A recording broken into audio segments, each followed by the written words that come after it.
నీకు తెలిసిన వాళ్ళే, బాగా పరిచయమైన వాళ్ళే వచ్చి అంటారు, కాకులతో ఆహారం పంపించమా. కాకులతో ఆహారం పంపించడం ఏంటి? నువ్వు పిచ్చోళ్ళ ఉన్నావు. వాళ్ళు కాకులు ఆహారం తెస్తాయా?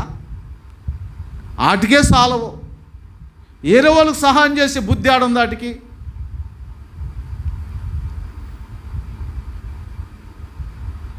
దేవుడు నీతో చెప్పాడు ఎలా అని, ఊరుకో ఏం మాట్లాడతావు అని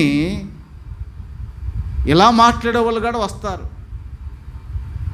నువ్వు దేవుడి స్వరం విన్నది కరెక్టే, నీ విశ్వాసం అన్నది ఏది?